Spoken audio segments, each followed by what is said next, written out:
Olá, eu sou Natália Araújo, fisioterapeuta do trabalho e ergonomista. Vou trazer para vocês um tema hoje para a gente discutir. E o objetivo dessa minha página, como eu já disse no vídeo de apresentação, é humanizar para evoluir. Então aqui eu vou estar trazendo conceitos, vivências, compreensões, inspirações do trabalho, né? E associar sempre com a minha área de atuação, que é a fisioterapia do trabalho e também a ergonomia. Hoje eu trago um artigo, né, publicado em 2015 pela Revista de Sociologia da USP, cuja autora é Ana Cláudia Moreira Cardoso, né? Qual é o tema dessa discussão hoje?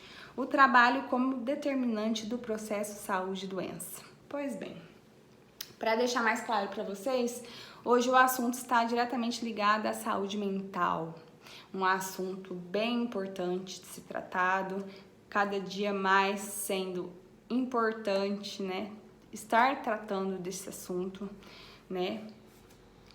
E vamos lá. Esse artigo ele fala sobre as palavras-chave: saúde do trabalhador, saúde mental, organização do trabalho, assédio organizacional e setor bancário, ou seja, palavras-chave do artigo. Ou seja, não tem ergonomia aqui, mas tem tudo a ver com ergonomia. E aos poucos eu vou estar mostrando para vocês a ligação, tanto da fisioterapia do trabalho e a ergonomia. Né? Então aqui esse artigo ele conta uma vivência de uma trabalhadora, então é apenas um estudo de caso, mas ele traz vários elementos importantes para ser discutido no nosso contexto de trabalho, tá? Por isso que eu gostei desse artigo e eu compartilho com vocês. Vou deixar o link embaixo para vocês acessarem, terem o olhar de vocês, né? Quem é da área, principalmente, que vai se interessar mais sobre esse assunto. Né? Então fala sobre uma trabalhadora, né, com nível hierárquico elevado, né, graduada, com especialização em marketing, em finanças, em recursos humanos, e ela era uma trabalhadora experiente e atingia todas as metas, né, no segmento dela, que era o setor bancário, né? Então ela tinha, né, toda essa expertise dela do trabalho, e toda vez que ela atingia uma grande meta, ela era transferida de agência. E quais eram as condições para essa transferência? Desde que se tenha uma agência bancária problemática, né? Então ela ia lá com aquela missão de torná-la rentável, né, e com dados positivos. E ela sempre cumpria esse desafio com louvor, né? Sempre muito comprometida com o trabalho. Moral da história, ela colheu os frutos, né, do trabalho dela, do esforço dela e de estudos, tendo cada dia mais o aumento do número de clientes. Ela era responsável pela folha de pagamento de 267 empresas, né? Ela coordenava cerca de 400 funcionários e diretamente 72 gerentes. Então ela era uma profissional aí bem bacana de ser comentada, né? De repente, nessa loucura dela de trabalho, ela começou a notar que ela não tinha tempo para almoçar, não tinha tempo para a família, ela não tinha tempo para os amigos, nenhum lazer. Era trabalho, trabalho, trabalho. Então, ela começou a observar, ela ter a percepção dela de que ela estava sempre cansada, fadigada, com dor de cabeça, dor no ombro, tontura e vontade de sumir. É o que ela relata nesse período, enquanto ela estava ativa. Só que ela sentia tudo isso, mas pensava, não, eu preciso continuar, eu tenho o meu objetivo, as minhas metas, e eu preciso me apresentar na reunião semanal, porque se eu não me apresentar bem, eu posso sofrer qualquer tipo de consequência, qualquer tipo de assédio. Pois bem, esse é o perfil da funcionária, da trabalhadora desse texto aí, que eu achei super interessante, né? E aí, passado um tempo, ela tinha essas sensações, porém continuava trabalhando. Aí ela se ausentou do serviço, porque ela tinha uma cirurgia, né, da bexiga para fazer, e ela estava postergando essa cirurgia já fazia 3 anos. E ela foi o momento que ela achou importante estar fazendo essa cirurgia. Então ela se programou e afastou. Pois bem, ela começou a observar que nesse período afastada, ela não tinha mais nenhuma ligação com o trabalho, e quando ela queria alguma coisa, era recursos humanos e número de protocolos. Isso a deixou transtornada, porque não tinha ligação dos colegas de trabalho perguntando se ela estava bem, se ela estava precisando de alguma coisa, ou seja, aquela questão que eu falo para vocês da humanização, do quanto isso é importante, tá? E quem tem isso faz a diferença. E foi onde ela caiu em si. E ela teve a percepção de que ela estava transtornada com síndrome do pânico, diagnosticada com estresse profundo.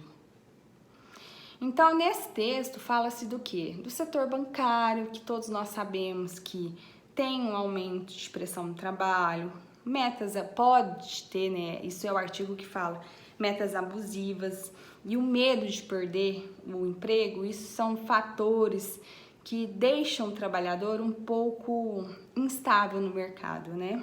E também o número elevado de adoecimento, né, nesse segmento bancário. Tanto que a gente pode falar das Lerdorts, né, no setor bancário. Pois bem, e nesse artigo fala-se o quê? Sobre as demandas. Dentro do contexto da ergonomia, a demanda ela é fundamental, porque se você não tem uma demanda, você não... Qual que é o seu norte? Qual vai ser o seu mapeamento, né? O seu início de trabalho se você não tem demanda dentro da ergonomia? Então, no texto ele aponta, né, no artigo, as demandas físicas, né, na visão da sociologia, né, dessa abordagem saúde e doença, né, que é a quantidade de trabalho, a intensidade do trabalho, ritmo, metas, objetivos. Para nós, talvez está um pouco mais de organizacional envolvido, emocional, que é a atenção de lidar com o público, né?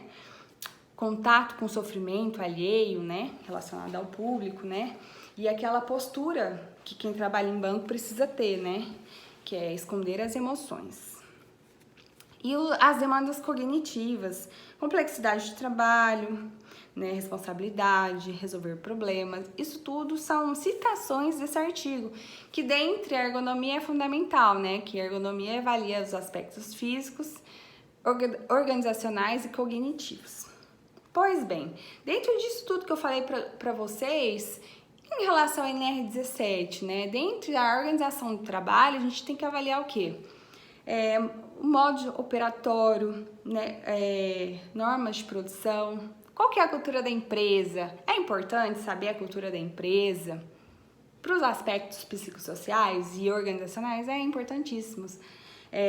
A exigência de tempo, a determinação do conteúdo de tempo, são quesitos básicos que a gente precisa avaliar numa análise ergonômica do trabalho. Pois bem, então eu falei bastante de ergonomia, né? E de que forma que a gente pode estar agindo preventivamente. Então eu vou trazer as duas vertentes. Eu, Natália, fisioterapeuta do trabalho. Nós da saúde, a gente na saúde ocupacional, a gente lida muito com a questão de dados epidemiológicos. Então eu tenho um levantamento de riscos, eu tenho dados epidemiológicos. Então, nesse contexto, eu trago para vocês que ela dá referência a uma dor no ombro. Isso acontece muito na minha vivência quanto fisioterapeuta do trabalho. Por quê? Às vezes nós vamos investigar aquela dor, aquele dado epidemiológico, né? E tentar descaracterizar ou caracterizar, né, como um nexo do trabalho. E de repente a gente vê que é uma situação de uma condição que é baixo risco, a exposição de ombro, e que a colaboradora está apresentando, né, queixas de ombro. Então aí nessa investigação, na avaliação que a gente faz, né, o fisioterapeuta do trabalho, ele participa dos processos de admissional, de mudança de função, retorno ao trabalho, queixas de dor, né? A gente tem esse olhar bem mais criterioso, e lá a gente pode, através da anamnese, né, da avaliação do contato direto com o trabalhador, enxergar situações que, os testes ortopédicos falam que não é o ombro, não é tendão do supraespinhal, como a gente está bem acostumado, não é ombro. Aí você tem uma conversa, aí você pergunta o que a pessoa faz na empresa, o que faz fora da empresa, né? Entende um pouco mais sobre a percepção dela do trabalho? Pronto. Ali eu já tenho vários indícios de que carga de trabalho pode estar sendo impactada e trazendo outros sintomas, que é a dor de cabeça, a dor no corpo, a tontura e, no meu caso, né, osteomuscular, dor no ombro. Então, dentro da fisioterapia do trabalho, eu posso ter essa abordagem e ajudar a empresa nessas questões tão desafiadoras que é a saúde mental. Dentro da questão da ergonomia, né? O ergonomista, a gente sabe que ele não precisa ser um profissional de saúde. Ele precisa ter uma graduação, né? E se especializar em ergonomia. E desta forma ele consegue fazer abordagens físicas, cognitivas e organizacionais e consegue desenhar os fatores de risco e as exposições que cada atividade tem no seu ambiente de trabalho. E essa questão preventiva facilita o quê? O entendimento de quais setores, quais áreas da empresa que está mais ligada a um adoecimento mental, a um problema psicossocial, né? Então a gente sabe que o nível hierárquico é um fator importante. Quem está sempre lidando com o público, tomada de decisão, né? Resolver problemas, estresse no trabalho, são fatores que apontam. E de que forma que a gente descobre isso dentro da ergonomia? Através das entrevistas, conhecendo as atividades, avaliando a percepção do trabalhador perante o trabalho dele. Esse é um dos fatores que o ergonomista, sem relacionar à saúde, consegue ter um norte aí para desempenhar o seu trabalho brilhante, que é a ergonomia, né? Vamos lá, então, falando sobre a questão do diagnóstico da doença, né? A questão da síndrome do burnout, que é o tema desse artigo, né? Que até agora eu não citei essa palavra porque eu acho ela um pouco assustadora, mas não deveria.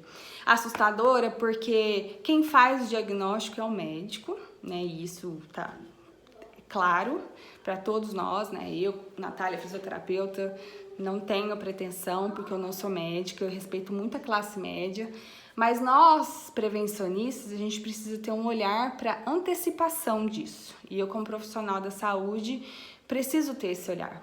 Então, para finalizar essa discussão desse artigo, né, que dá, né, no artigo cita que ela teve 2 diagnósticos de síndrome de burnout, né, e mesmo assim não foi reconhecido a questão do afastamento dela por essa doença. Então, assim, para vocês terem detalhe, né, sobre o que é discutido nesse artigo, é só lendo mesmo, porque senão o vídeo vai ficar muito extenso. O objetivo aqui era esse, era associar a questão da fisioterapia, o olhar da fisioterapia do trabalho, né, e o olhar do ergonomista. E só para finalizar, o que é, né? O que traz a síndrome de burnout, né? É algo que deixou de funcionar por exaustão de energia. Eu achei o máximo essa frase, porque ela não dá ênfase em muita coisa e fala tudo. É aquela pessoa se sentir esgotamento emocional, né?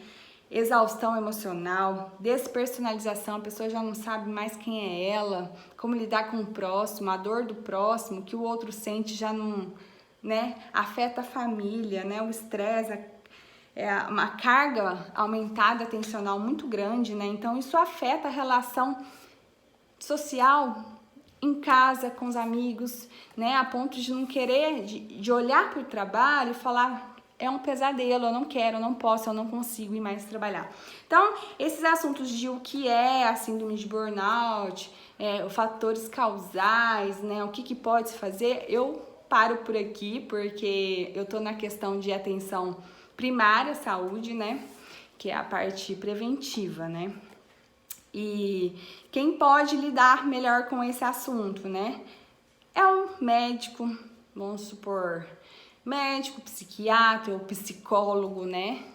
Terapeuta, são esses profissionais que vão estar mais atuando, né, na atenção à saúde secundária e terciário também. Mas eles todos também podem estar nessa primeira linha, né, que é a preventiva, né?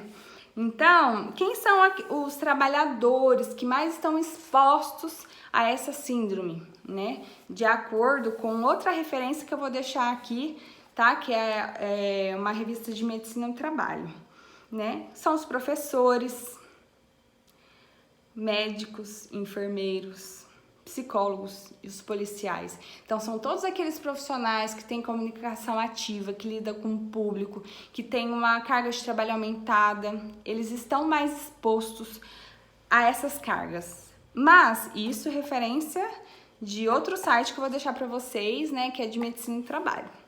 Combinado, gente? Vocês gostaram da minha humildade em falar sobre o tema?